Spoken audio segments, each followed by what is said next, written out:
ദൈവനാമത്തിന് മാത്രം ഉണ്ടായിരിക്കട്ടെ.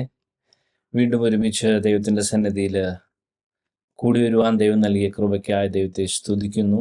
നമ്മൾ കഴിഞ്ഞ ദിവസങ്ങളിൽ നമ്മളെ പ്രാർത്ഥനയുടെ മൂന്നാമത്തെ ആ മെയിനായിട്ടുള്ള പാർട്ട്, ദൈവത്തിൻ്റെ ഇഷ്ടം അത് നമ്മൾ ചെയ്യുക എന്നുള്ള കാര്യങ്ങൾ. അപ്പോൾ ഏറ്റവും പ്രൈമറി ആയിട്ട് ദൈവത്തിൻ്റെ ഇഷ്ടമായിട്ട് നമ്മളെ അൾട്ടിമേറ്റ് ആയിട്ട് വരെ കൊണ്ടു ചെല്ലുന്ന അത്രയും അതിൻ്റെ സ്കോപ്പുള്ള ഒരു കാര്യം ഇവിടെ പറയുന്നതെന്ന് വെച്ചാൽ, പുത്രനെ നോക്കിക്കൊണ്ട് അവനിൽ വിശ്വസിക്കുക. അപ്പോൾ പുത്രനെ നോക്കിക്കൊണ്ട് അവനിൽ വിശ്വസിക്കുന്ന ഏവർക്കും പ്രത്യേകം പ്രാർത്ഥിക്കണമേ എന്ന് അപേക്ഷിക്കുന്നു. കാരണം നമ്മൾ പഠിക്കുന്ന ഈ കാര്യം നമ്മുടെ ആത്മീയ ജീവിതത്തിൽ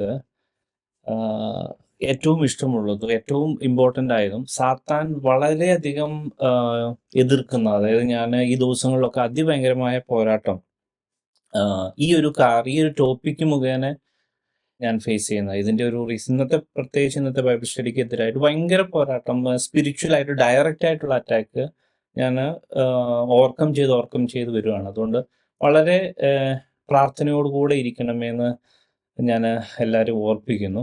വളരെ ഇമ്പോർട്ടൻ്റ് ആയ ഒരു കാര്യമാണ് നമ്മൾ പഠിക്കുന്നത്. സാത്താൻ, നമുക്ക് അതിൻ്റെ ആശയം അല്ലെങ്കിൽ വ്യക്തത ഇല്ലെങ്കിലും സാത്താൻ അത് വളരെ വ്യക്തമായിട്ട് അറിയാം. അപ്പോൾ നമ്മൾ കഴിഞ്ഞ ദിവസങ്ങളിൽ കണ്ടത്, നമ്മൾ ദൈവത്തിൻ്റെ ഇഷ്ടം അത് നമ്മൾ ചെയ്യുക എന്നുള്ള ആ ഒരു ഇമ്പോർട്ടൻ്റ് ആയ ഒരു കാര്യത്തെക്കുറിച്ചാണ്. ഹല്ലേലൂയ.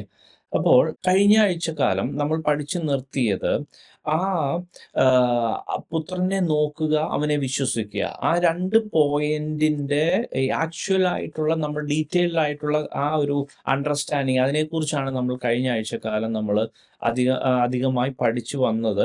അത് പ്രത്യേകിച്ച് നമ്മൾ പറഞ്ഞു നിർത്തിയത് സങ്കീർത്തനം 41 1 മുതൽ 3 വരെയുള്ള വാക്യങ്ങൾ വായിച്ചിട്ടാണ്. അപ്പോൾ യേശു പറഞ്ഞ കാര്യം, ഓഫർ ചെയ്ത കാര്യം വളരെ ഇമ്പോർട്ടൻ്റാ.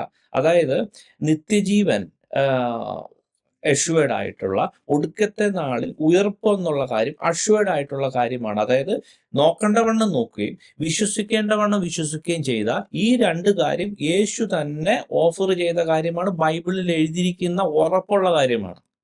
അതാണ് പിതാവിൻ്റെ ഇഷ്ടമെന്നും പറഞ്ഞിരിക്കുന്നു. അതായത് പുത്രനെ നോക്കുക, അപ്പോൾ നോക്കുക, അവനെ വിശ്വസിക്കുക. അപ്പോൾ നമ്മൾ അറിയേണ്ടത് എങ്ങനെ നോക്കണം, എന്താണ് ദൈവം പറഞ്ഞ ആ നോട്ടം, എന്താണ് ദൈവം പറഞ്ഞ ആ വിശ്വാസം.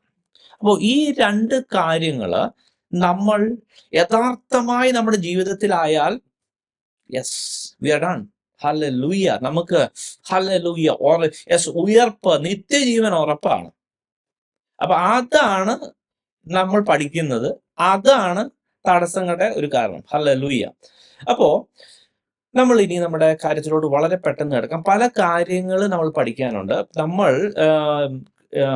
കേൾവിക്കാരായ ആൾക്കാരും അതുപോലെ തന്നെ ഈ പറഞ്ഞ പർട്ടിക്കുലർ ആയിട്ടുള്ള ടാർഗറ്റ് ഓഡിയൻസും സാധാരണയിൽ കവിഞ്ഞ ഒരു ബൈബിൾ പരിജ്ഞാനം ഉള്ള ആ വ്യക്തിജീവിതങ്ങളാണെന്ന് ഞാൻ മനസ്സിലാക്കുന്നു. അതായത് കേവലം ഒരു ബേസ് ലെവലിലുള്ള ഒരു ഓഡിയൻസ് അല്ല.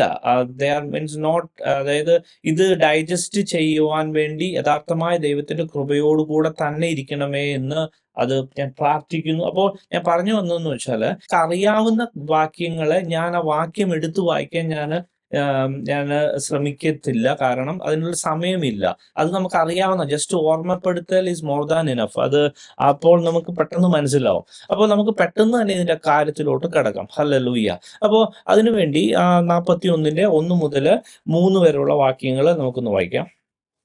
എളിയവനെ ആദരിക്കുന്നവൻ ഭാഗ്യവാൻ. അന്നത്തെ ദിവസത്തിൽ യഹോവ അവനെ വിടുവിക്കും. യഹോവ അവനെ കാത്ത് ജീവനോടെ പാലിക്കും. അവൻ ഭൂമിയിൽ ഭാഗ്യവാനായിരിക്കും. അവന്റെ ശത്രുക്കളുടെ ഇഷ്ടത്തിന് നീ അവനെ ഏൽപ്പിക്കുകയില്ല. യഹോവ അവന്റെ രോഗശൈലിയിൽ താങ്ങും. ദീനത്തിൽ നീ അവന്റെ കിടക്കയെല്ലാം മാറ്റിവിരിക്കുന്നു. ഹല്ലേലൂയ. ഇപ്പോൾ ഇവിടെ നമ്മൾ വളരെ വ്യക്തമായി കാണുന്ന ഒരു കാര്യം, ഒന്ന്, എളിയവനെ ആദരിക്കുന്നവൻ ഭാഗ്യവാൻ. അനർത്ഥ ദിവസത്തിൽ യഹോവ അവനെ കാക്കും. യഹോവ അവനെ ജീവനോടെ പാലിക്കും.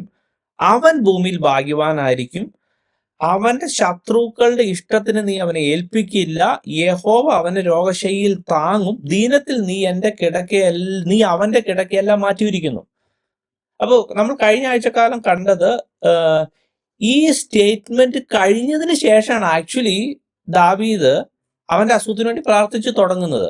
അപ്പോൾ അത് വിശ്വാസം എന്ന് പറയുന്നത് ആശിക്കുന്നതിന്റെ ഉറപ്പും കാണാത്ത കാര്യങ്ങളുടെ നിശ്ചയം. അപ്പോൾ ഫണ്ടമെന്റലി ദൈവത്തിന്റെ സിസ്റ്റം അവിടെ വളരെ വ്യക്തമായി ദാവീദ് ഏറ്റെടുത്ത്, ഇതാണ് എന്റെ ഓഫർ, ഇതാണ് എനിക്ക് കിട്ടാൻ പോകുന്നത്, ഇതാണ് എനിക്ക് ഉറപ്പുള്ള ആ ദൈവത്തിന്റെ പക്ഷത്തിൽ നിന്ന് എനിക്ക് കിട്ടാൻ പോകുന്നത് ഇതാണെന്ന് ആദ്യം തന്നെ പ്രസ്താവിച്ച് ഉറപ്പിച്ചിട്ട് ആണ് 4-ാം വാക്യം മുതൽ ശരിക്കും പറഞ്ഞ ദാവീദ് ഈ ഒരു കാര്യത്തിനു വേണ്ടി പ്രാർത്ഥിച്ച് തുടങ്ങുന്നത് തന്നെ. അപ്പോൾ എന്ത് കാര്യം പ്രാർത്ഥിക്കുന്നതിന് മുമ്പേ തന്നെ ആ പ്രാർത്ഥനയ്ക്ക് ഉത്തരം ലഭിച്ചു എന്ന് വിശ്വസിച്ച് പ്രാർത്ഥിക്കണം.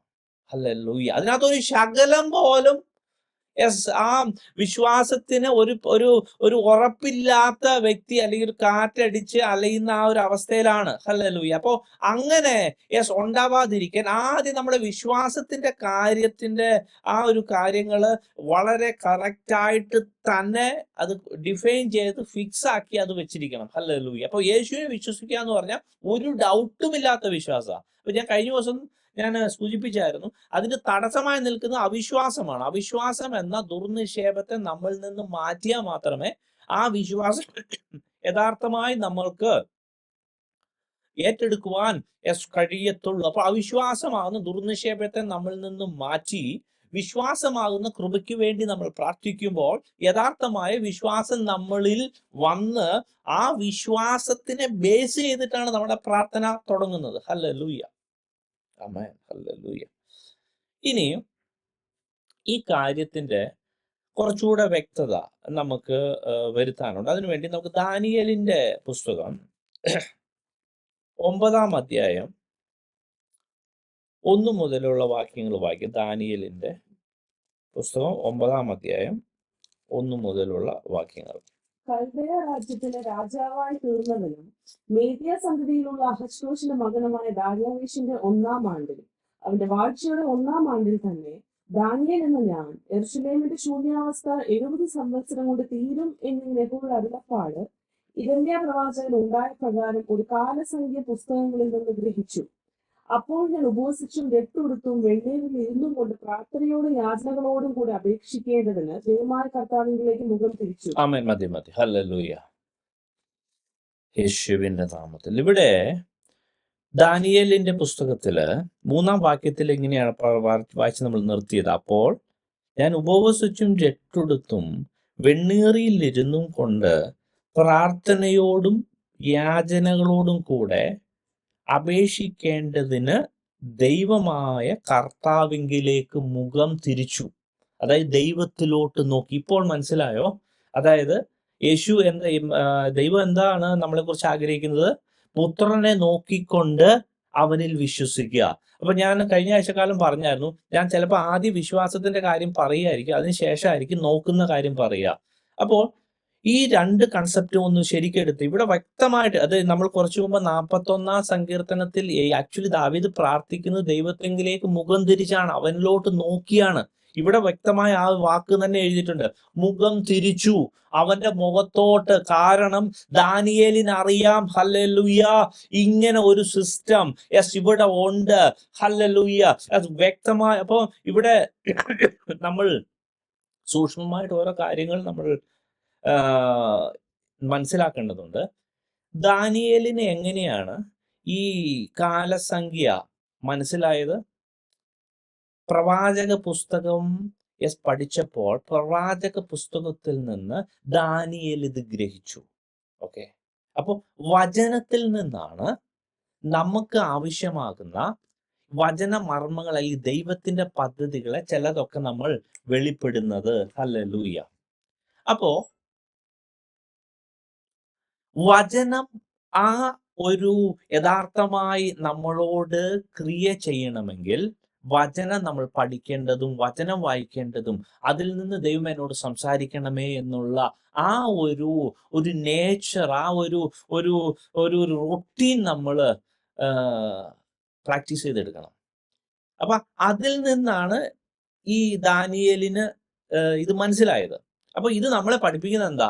വചനം നമ്മൾ അങ്ങനെ ഒരു ഭക്ഷണത്തോട് അല്ലെങ്കിൽ ഭക്ഷണം കഴിക്കുന്നത് പോലെ റെഗുലറായിട്ട് നമ്മൾ കഴിച്ചുകൊണ്ടിരിക്കുമ്പോൾ ദൈവത്തിന്റെ പല മർമ്മങ്ങളും കാര്യങ്ങളും ഒക്കെ ദൈവം വെളിപ്പെടുത്തും. വൺ ബൈ വൺ ആയിട്ട് വെളിപ്പെടുത്തും. ഇവിടെ ദാനിയേല് മുഖം തിരിച്ചിട്ട് അവിടെ ഭയങ്കരമായ കാര്യങ്ങള് അവിടെ ദാനിയേല് പ്രസ്താവിക്കുന്നുണ്ട് അതിന് ശേഷമായിട്ട്. ഹല്ലേലൂയ. അപ്പോ നമുക്കൊക്കെ അറിയാം, ഹിസ്റ്ററി അറിയാവുന്ന എന്തായാലും ആ ഒരു 70 സംവത്സരത്തിന് ശേഷം, അതിനുശേഷം കോരശിന്റെ സമയത്ത് ഓൾറെഡി ഈ ദാനിയേലിന്റെ പ്രാർത്ഥനയ്ക്കുള്ള ആ ആദ്യ പടിയായിട്ടുള്ള കാര്യങ്ങൾ, ആ ഡിക്ലറേഷൻ, അവരുടെ റിലീസ് അല്ലെങ്കിൽ അവരുടെ ആ ഒരു സംഭവം ഓൾറെഡി ഡിക്ലെയർ ചെയ്തു. അപ്പൊ ദാനിയേലിന്റെ പ്രാർത്ഥനയ്ക്ക് അവിടെ ഉത്തരം കിട്ടി. ഹല്ലേലൂയ. ഇനി ഞാൻ ഈ ഭാഗത്തിലോട്ട് വരാം. ആഹ് അല്ല, ഒരു കാര്യം കൂടി പറഞ്ഞിട്ട് പിന്നെ പോയിട്ട്, അല്ലെങ്കിൽ പിന്നെ അതിന് ചിലപ്പോൾ സമയം കിട്ടിയെന്ന് വരത്തില്ല.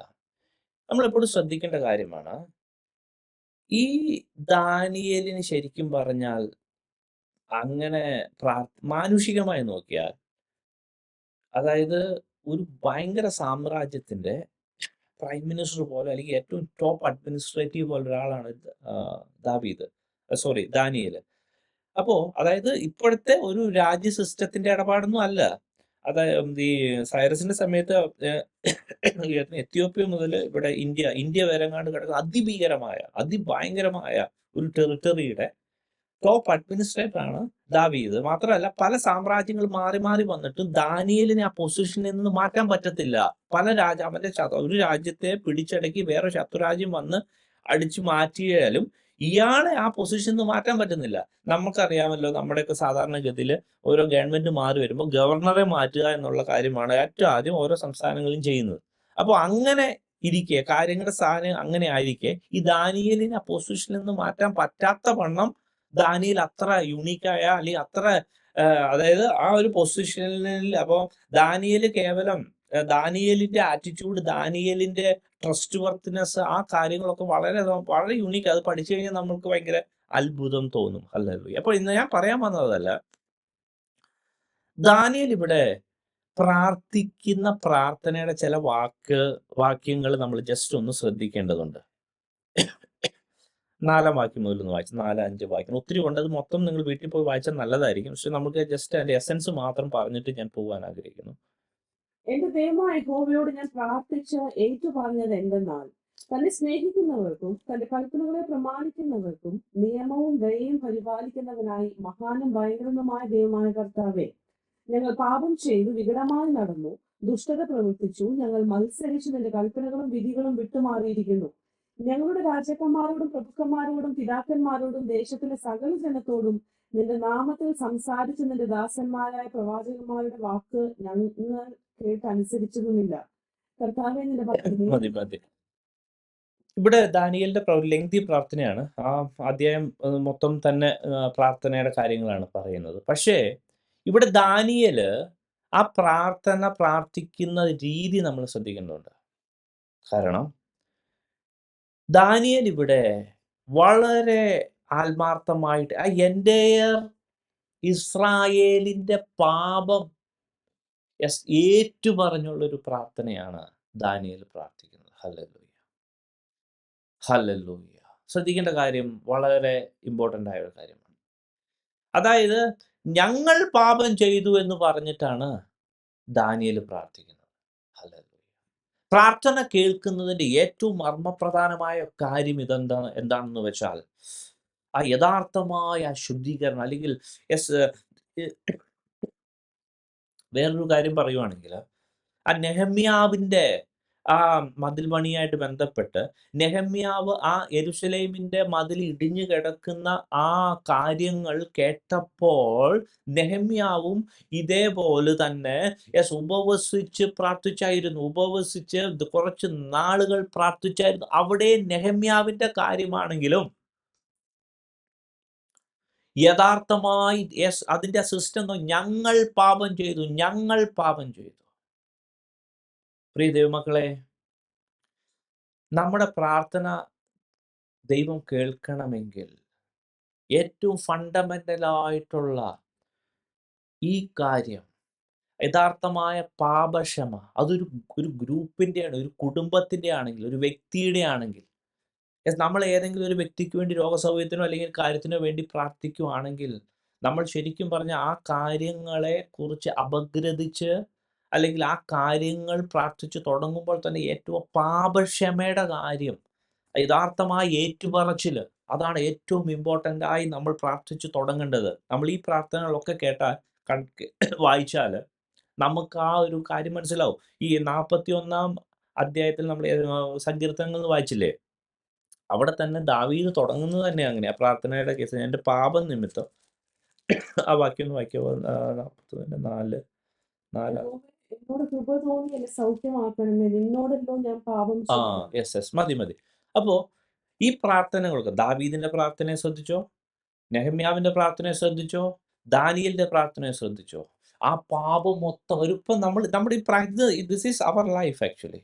നമ്മൾ ഈ കാര്യം പ്രാർത്ഥന യഥാർത്ഥമായി ദൈവം കേൾക്കണമെങ്കിൽ, ഒരു വ്യക്തിയെക്കുറിച്ച് പ്രാർത്ഥിക്കുകയാണെങ്കിൽ, ഒരു സഭയെക്കുറിച്ച് പ്രാർത്ഥിക്കുകയാണെങ്കിൽ, അല്ലെങ്കിൽ നമ്മുടെ കുഞ്ഞുങ്ങളെക്കുറിച്ച് പ്രാർത്ഥിക്കുകയാണെങ്കിൽ, അല്ലെങ്കിൽ ഏതെങ്കിലും ഒരു സംഭവത്തെക്കുറിച്ച് പ്രാർത്ഥിക്കുകയാണെങ്കിൽ, ആദ്യം തന്നെ അവരുടെ പാപങ്ങളെ അവർക്ക് വേണ്ടി നമ്മൾ ഏറ്റെടുത്ത് അവർക്ക് വേണ്ടി നമ്മളെയും കൂടെ ഉൾപ്പെടുത്തി ക്ഷമ ചോദിച്ച് പ്രാർത്ഥിക്കലാണ് പ്രൈമറി സ്റ്റെപ്പ്.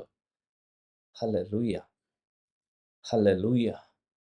പ്രിയ മകളെ, എനിക്ക് വേണ്ടി പ്രാർത്ഥിക്കണമെന്ന് അപേക്ഷിക്കുന്നു. തൊണ്ടയുടെ ചെറിയ പ്രശ്നങ്ങളുണ്ട്. ഹല്ലേലൂയ. പക്ഷേ യേശുവിൻ്റെ നാമത്തിൽ ദൈവം എന്നെ ഏൽപ്പിച്ചത് ആമേൻ, ഹാൻഡ് ഓവർ ചെയ്തിട്ട് തന്നെ പോവുള്ളൂ. ഹല്ലേലൂയ. അപ്പോൾ ഇത് ശ്രദ്ധിച്ചോ, ഈ ഒരു പ്രാർത്ഥന, ഈ ഒരു അസസ്മെന്റ്, ആ ഒരു സംഭവം ഇല്ലാതെ പ്രാർത്ഥിച്ചിട്ട് കാര്യമില്ല. അടുത്ത ഇമ്പോർട്ടൻ്റ് ആയിട്ട് നമ്മൾ ശ്രദ്ധിക്കേണ്ട കാര്യം, ഈ 41-ാം അധ്യായത്തിൽ തന്നെ അതിന്റെ 1-ാം വാക്യം വായിച്ചേ. എളിയവനെ ആദരിക്കുന്നവൻ ഭാഗ്യവാൻ, അന്നത്തെ ദിവസത്തിൽ യഹോവ അവനെ വിടുവിക്കും. ഓക്കെ, അവിടെ ശരിക്കും പറഞ്ഞാൽ blessed is the one he who consider poor, അതായത് എളിയവനെ കൺസിഡർ ചെയ്യുന്നവൻ ഭാഗ്യവാൻ. ഹല്ലേലൂയ. നമുക്കറിയാലോ, യെശയ്യാ പ്രവചനം 61-ാം അധ്യായത്തിൽ യേശുവിൻ്റെ അഭിഷേകം, യേശുവിന് കൊടുത്ത ആ ഒരു പർട്ടിക്കുലർ ആയിട്ടുള്ള കാര്യം, ഹല്ലേലൂയ, ആ എളിയവരോട് സദ്വർത്തമാനം ഘോഷിപ്പാൻ, അങ്ങനെ ആ വാക്യമില്ല. ഞാനത് എടുത്തു, നമുക്കൊക്കെ എല്ലാവർക്കും അറിയാവുന്നത് കൊണ്ട് ഞാനത് വായിക്കുന്നില്ല. എൻ്റെ ക്വസ്റ്റ്യൻ, ഈ ദാവീദ് പറഞ്ഞ ഈ എളിയവനെ ആദരിക്കുന്ന, ശരിക്കും പറഞ്ഞാൽ എളിയവനെ കൺസിഡർ ചെയ്യുന്ന പൂവറായ വ്യക്തിയെ പൂർ എന്ന് പറഞ്ഞാൽ നമ്മൾ ഫൈനാൻഷ്യൽ പൂർ മാത്രമല്ല, എവിടെയൊക്കെ ഇടിഞ്ഞു കിടക്കുന്നോ, ആത്മീയമായ ഒരു പക്ഷേ ദാരിദ്ര്യത്തിലായിരിക്കാം, ശാരീരികമായ ആരോഗ്യത്തിൻ്റെ ദാരിദ്ര്യത്തിലായിരിക്കാം, ഒരുപക്ഷെ സാമ്പത്തികമായ ദാരിദ്ര്യത്തിലായിരിക്കാം, മനസ്സമാധാനത്തിൻ്റെ ദാരിദ്ര്യത്തിലായിരിക്കാം. അങ്ങനെ പല പല പ്രശ്നങ്ങളിൽ അമേൻ വളരെ ഇടിഞ്ഞു കിടക്കുന്ന വ്യക്തി ജീവിതങ്ങളെ ഹല്ലേലൂയ കൺസിഡർ ചെയ്യണമെങ്കിൽ, ശരിക്കും പറഞ്ഞാൽ ഈ ദാനിയേലും നെഹമ്യാവും ഒക്കെ ഇടിഞ്ഞു കിടക്കുന്ന ദേശത്തെ, അവിടുത്തെ ജനങ്ങളെ, പൂവറായിരിക്കുന്ന, വളരെ അപമാനത്തിലായിരിക്കുന്ന, വളരെ ബുദ്ധിമുട്ടിലായിരിക്കുന്നവരെയല്ലേ അവരോർത്ത് പ്രാർത്ഥിച്ചത്. Hallelujah, hallelujah. ശരിക്കും പറഞ്ഞാൽ ഈ നെഹമ്യാവിനോ ഈ ദാനിയേലിനോ ഈ പ്രാർത്ഥനയുടെ വല്ല ആവശ്യമുണ്ടോ? അവർ സൂപ്പറായിട്ട് കൊട്ടാരത്തില് ടോപ്പ് ഒഫീഷ്യൽസ് അല്ലേ. അപ്പൊ അവർക്ക് എങ്ങനെ ഈ ജനത്തോട്, ഈ ദേശത്തോട് സ്നേഹം വന്നു? ശ്രദ്ധിക്കേണ്ട കാര്യമല്ലേ. നമ്മൾക്ക് ചുമ്മാ ഇങ്ങനെ പ്രാർത്ഥിക്കുന്ന പ്രാർത്ഥനയും, അതായത് ഒരു ആവശ്യം ഏറ്റവും ടോപ്പായിട്ടിരിക്കുന്ന ആ വ്യക്തി ജീവിതങ്ങൾ, അവരുടെ ബാക്കി എല്ലാ കാര്യവും മാറ്റിവെച്ച് ഈ ദൈവത്തിൻ്റെ വചനാടിസ്ഥാനത്തിൽ അവരുടെ സ്വന്തം ജനങ്ങളെ കുറിച്ചും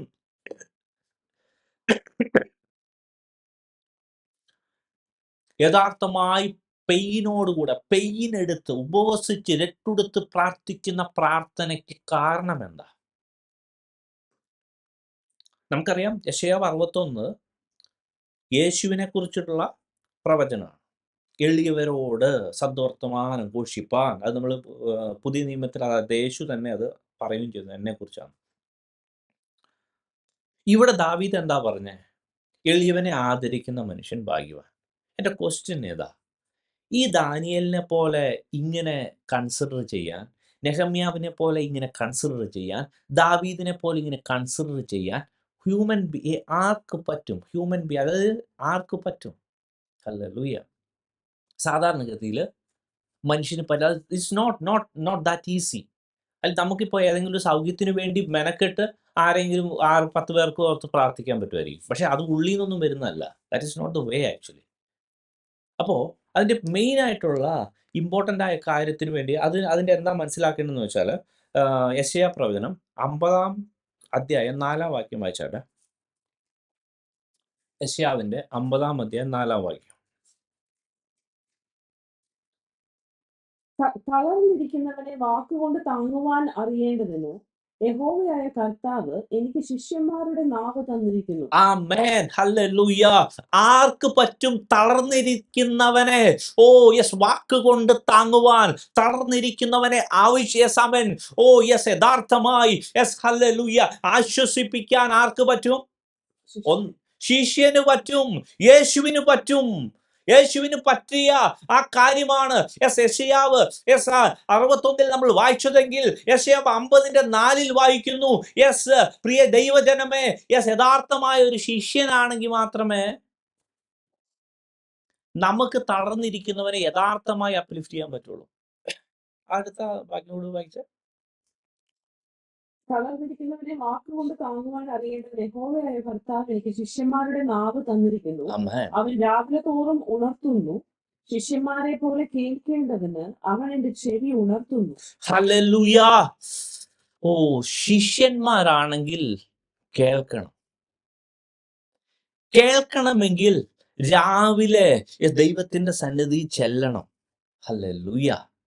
ഓ ഹല്ലേലൂയ. യഥാർത്ഥമായ ശിഷ്യത്വത്തിലോട്ട് പോവുക എന്നൊക്കെ പറഞ്ഞാൽ ഹല്ലേലൂയ, ഓ യെസ് ആമേൻ, ഹല്ലേലൂയ, ആ യഥാർത്ഥമായി ദൈവത്തിൽ നിന്ന് കേട്ട്, ദൈവത്തിൽ നിന്ന് പഠിച്ച്, ഹല്ലേലൂയ, ഓ യെസ്, ദൈവം അവനെ രാവിലെ പിടിച്ചുണർത്തും. പലപ്പോഴും യെസ്, ഹല്ലേലൂയ, അങ്ങനത്തെ അനുഭവം പലർക്കും ഒരുപക്ഷെ ഉണ്ടായിട്ടുണ്ട്. രാത്രി കാലങ്ങളിലൊക്കെ യെസ് പെട്ടെന്ന് എഴുന്നേൽപ്പിച്ച് പ്രാർത്ഥിപ്പിക്കുന്ന അവസ്ഥ.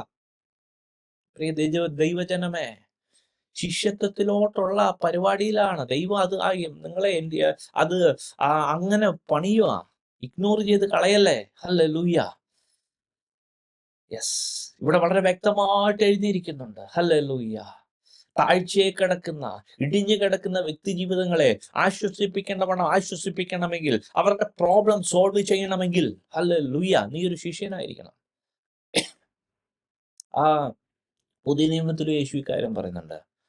നിങ്ങൾ വളരെ ബലം കായ്ക്കുന്നുവെങ്കിൽ നിങ്ങൾ എൻ്റെ ശിഷ്യന്മാരാകും. ഈ യോഹന്നാന്റെ സുവിശേഷം 15-ാം അധ്യായത്തിൽ പറയുന്നുണ്ട്. അതായത് ബലം എന്ന് പറഞ്ഞാൽ അഗപ്പേ. സോ ഇൻ കൺക്ലൂഷൻ, ഞാൻ conclusion in the sense on that particular title, അല്ലെങ്കിൽ ആ ഒരു കാര്യത്തിലെ കൺക്ലൂഷൻ പറയാം. എളിയവനെ ആദരിക്കുക എന്ന് പറഞ്ഞാൽ, കൺസിഡർ ചെയ്യുക എന്ന് പറഞ്ഞാൽ, നമുക്ക് അഗപ്പേ ഉണ്ടെങ്കിലേ പറ്റുള്ളൂ. അഗപ്പേ എന്ന് പറയുന്നത് ശിഷ്യന്റെ അനുഭവമാണ്. അങ്ങനെയുള്ളവന്റെ പ്രാർത്ഥനയാണ് യെസ് പ്രാർത്ഥന എന്നുള്ള ഏതെങ്കിലും രോഗശൈലിയിൽ യഥാർത്ഥമായി താങ്ങുന്ന, അല്ലെങ്കിൽ ആ ഒരു അവസ്ഥയിലോട്ട് ദാവീദ് പറയുന്ന പോലെ ആ ഒരു യെസ് ഉറപ്പായിട്ട് ഞാൻ ഈ കട്ടിലിൽ നിന്ന് എഴുന്നേൽക്കും, ഉറപ്പായിട്ടും യെസ് എന്റെ പ്രശ്നത്തിൽ നിന്ന് എനിക്ക് വിടുതൽ കിട്ടും. കാരണം ദൈവത്തിന്റെ സിസ്റ്റം അതാണ്. കാരണം ഞാൻ ദൈവത്തിന്റെ ശിഷ്യനാണ്.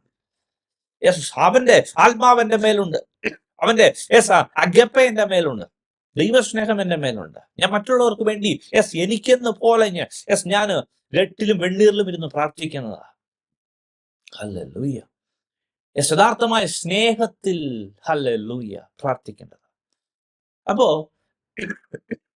ഈ ഒരു കാര്യം വളരെ ഇമ്പോർട്ടൻ്റ് ആയ കാര്യമാണ്. നമുക്കിനി തിരിച്ച് 41 തന്നെ വായിക്കാം, വരാം. അതിന്റെ ബാക്കിയൊന്ന് വായിച്ചോട്ടെ. സൗഖ്യമാക്കണമേ, നിന്നോടല്ലോ ഞാൻ പാപം ചെയ്തത് എന്ന് ഞാൻ പറഞ്ഞു. അവൻ എപ്പോൾ മരിച്ച് അവന്റെ പേർ നശിക്കും എന്നെ ശത്രുക്കൾ എന്നെ കുറിച്ച് ദോഷം പറയുന്നു.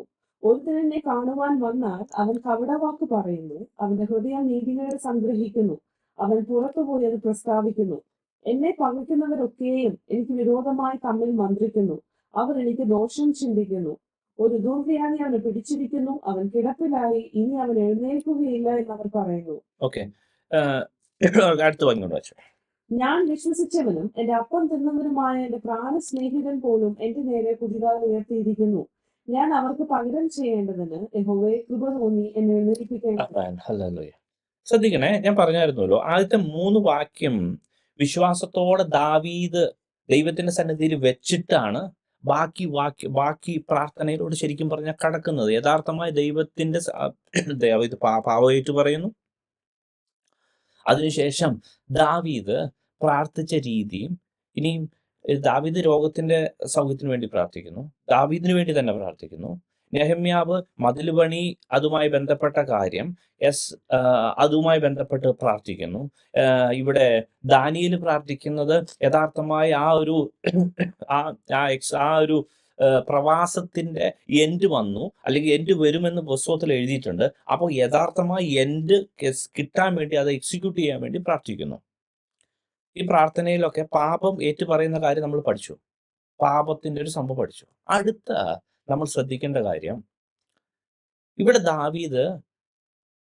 ദാവീദ് ഫേസ് ചെയ്യുന്ന കാര്യങ്ങൾ മുഴുവൻ അനലൈസ് ചെയ്ത് അത് ദൈവത്തിന്റെ സന്നിധിയിൽ നിരത്തുന്നുണ്ട്. ഹല്ലേലൂയ. അതായത് ഇവൻ എപ്പോ തീരും എന്ന് അവന്റെ ശത്രുക്കൾ പറയാ. ഒരുത്തൻ പുറമെ നന്നായിട്ടൊക്കെ അഭിനയിക്കും, പക്ഷെ ഉള്ളം കൊണ്ട് ശപിക്കും, അല്ലെങ്കിൽ ഉള്ളം കൊണ്ട് അവനെതിരായിട്ട് പറയുന്നു, കൂടിയാലോചിക്കുന്നു. ഭയങ്കരമായ അവസ്ഥയില ദാവീദ് അങ്ങനെ ദൈവത്തിന്റെ സന്നിധിയിൽ ചില കാര്യങ്ങൾ പറയുന്നു. അതേപോലെ തന്നെ നെഹമ്യാവാണെങ്കിൽ ആ ഇടിഞ്ഞു കിടക്കുന്ന മതിലിന്റെ അവസ്ഥ, ആ രാജ്യത്തിന്റെ അവസ്ഥ, ജനങ്ങൾ പാപങ്ങളൊക്കെ ഏറ്റു പറഞ്ഞിട്ട് ആ അവസ്ഥ ദൈവത്തിന്റെ സന്നിധിയിൽ അവതരിപ്പിക്കുന്നു. ദാനിയേലിൽ വായിച്ചു നോക്കിയാലും ആ അവസ്ഥ, ആ യഥാർത്ഥമായ എന്തൊക്കെ ആ ദൈവത്തിന്റെ വചനത്തിൽ തന്നെ പറഞ്ഞിരിക്കുന്ന ശാപ സിസ്റ്റങ്ങൾ മൊത്തം കിട്ടി അനുഭവിച്ച് ആ അവസ്ഥയെക്കുറിച്ച് ദാനിയേൽ തന്നെ അനുതപിച്ച്, ദാനിയേൽ തന്നെ ആ ക്രൂവിനും എൻ്റെ രാജ്യങ്ങൾക്ക്, ആ ജനങ്ങൾക്ക് വേണ്ടി അനുതപിച്ച് പ്രാർത്ഥിക്കണം. പ്രാർത്ഥനയുടെ അടുത്ത് ഇമ്പോർട്ടൻ്റ് ആയപ്പോൾ നമ്മളിപ്പോൾ എന്താ പഠിക്കുന്നത്? അവനെ വിശ്വസിക്കുക, നോക്കുക. ആ നോട്ടത്തില് നമ്മൾ മനസ്സിലാക്കേണ്ട കാര്യം, ശരിക്കും നമ്മുടെ അവസ്ഥ നമ്മൾ ദൈവത്തിന്റെ സന്നിധിയിൽ പകരണം. അതിന് ഉള്ള ഒരു ബോധം, അല്ലെങ്കിൽ നമ്മുടെ അവസ്ഥ എന്താണെന്ന് യഥാർത്ഥമായി ദൈവത്തിന്റെ സന്നിധിയിൽ ഇരുന്ന് നമ്മുടെ അവസ്ഥ ദൈവത്തിന്റെ സന്നിധിയിൽ കൈമാറുമ്പോൾ, ഹല്ലേലൂയ, ദൈവം വിശ്വാസത്തോടെ ദൈവത്തിന്റെ സന്നിധിയിൽ ദൈവം ഇതാ ചെയ്യാൻ പോകുന്നത്. ഹല്ലേലൂയ. ദൈവത്തിന്റെ സിസ്റ്റം ഉണ്ട്, ആ സിസ്റ്റം അത് അങ്ങനെ തന്നെ ഇംപ്ലിമെന്റ് ആവും. ഹല്ലേലൂയ. നമ്മൾ യഥാർത്ഥമായി പാപം ഏറ്റു പറയുന്നുവെങ്കിൽ, യഥാർത്ഥമായി നമ്മൾ ആർക്ക് വേണ്ടി പ്രാർത്ഥിക്കുന്നു, എന്ത് കാര്യമാണ് നമ്മൾ ഉദ്ദേശിക്കുന്നത്, ആ കാര്യമായി അസോസിയേറ്റ് ചെയ്ത മനുഷ്യരുടെ വ്യക്തി ജീവിതങ്ങളുടെ പാപം ആദ്യം തന്നെ മാറാൻ ശ്രദ്ധിക്കുക, അല്ലെങ്കിൽ ആദ്യം തന്നെ ആ കാര്യത്തിൽ ഒരു തീരുമാനം വേണം. അതിനുശേഷം വിശ്വാസത്തോടെ കാര്യങ്ങൾ വെക്കുന്നു.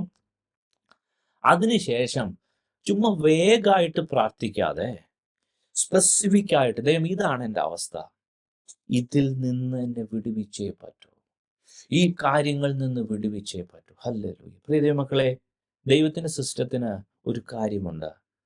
ദൈവത്തോട് ചോദിച്ചാൽ വളരെ വ്യക്തമായി, I will instruct you and teach you the way in which you should go. അത് ഒരു വേ പറഞ്ഞു കഴിഞ്ഞാൽ ദൈവം ആ കാര്യത്തിൽ എന്താ ഉദ്ദേശിക്കുന്നത്, what to do and how to do എന്ന് ദൈവം പറഞ്ഞുതരും. ഇനി നമ്മൾ പ്രോവർബിലോട്ട് പോയാൽ അവിടെ ഒരു കാര്യം എഴുതിയേക്കുന്നുണ്ട്, പൂർണ്ണ ഹൃദയത്തോടെ യഹോവയിൽ ആശ്രയിക്കുക, സ്വന്തം വിവേകത്തില് ഊന്നരുത്, നിന്റെ എല്ലാ വഴികളിലും അവനെ നനച്ചുകൊള്ളുക എന്നുള്ള മലയാളത്തില്, ഇംഗ്ലീഷിൽ ചിലപ്പോൾ അക്നോളജ് എന്നുള്ള ചില വാക്ക് കാണാം. പക്ഷെ ആക്ച്വലി യാദ എന്നുള്ള ഹീബ്രു വാക്കമാണ് അവിടെ ഉപയോഗിച്ചിരുന്നത്. അതായത് നിന്റെ എല്ലാ വഴികളിലും ദൈവത്തെ അറിഞ്ഞുകൊള്ളുക എന്നാണ് ശരിക്കും ട്രാൻസ്ലേഷൻ വരേണ്ടത്. അതാണ് correct translation. No God in all your ways. That means ഈ വേ തരേണ്ടതാരാ? ഇവിടുന്ന് സിസ്റ്റം തുടങ്ങി ഐ വിൽ ഇൻസ്ട്രക്ട് യു, ദൈവം തന്ന instruction, what to do, how to do എന്ന് ദൈവം പറയുന്നു. പ്രോവർബിൽ എഴുതിയേക്കുന്നത് വൈ യു ഷുഡ് ഡു, എന്തുകൊണ്ട് നീ ചെയ്യണം. നീ എന്താണ് ചെയ്യേണ്ടത്, നീ എങ്ങനെ ചെയ്യണമെന്ന് വിശ്വാസത്തോടെ നമ്മൾ ഏറ്റെടുത്ത് ചെയ്യാൻ തയ്യാറാണെങ്കിൽ ദൈവം ഒരു കാര്യം കൂടെ നമുക്ക് വെളിപ്പെടുത്തും. ഹല്ലേലൂയ, നീ എന്തുകൊണ്ട് ചെയ്യണം, കാരണം എൻ്റെ ഐഡിയ എന്താ, ദൈവത്തിൻ്റെ പ്ലാൻ എന്താണെന്ന് ദൈവം നമുക്കത് വെളിപ്പെടുത്തി തരും. പ്രിയ ദൈവമക്കളെ, നമ്മൾ ഏത് കാര്യത്തിനു വേണ്ടി യേശു പ്രാർത്ഥനയെ പഠിപ്പിച്ച അതുമായി ബന്ധപ്പെട്ട മർമ്മങ്ങളാണ് നമ്മൾ പഠിക്കുന്നത്. അവൻ്റെ ഇഷ്ടം സ്വർഗത്തിലെ പോലെ ഭൂമിയിലും ആകണമേ എന്ന് പറഞ്ഞാൽ അവനെ നോക്കണ്ടവണ്ണം നോക്കാൻ. ഹല്ലേലൂയ. നമ്മുടെ എന്ത് വിഷയമാണെങ്കിലും വിശ്വാസത്തോടെ ദൈവം ചെയ്യാൻ പോകുന്ന സിസ്റ്റം ഉണ്ട്. വിശ്വാസത്തിന്റെ ഒരു രീതിയുണ്ട്.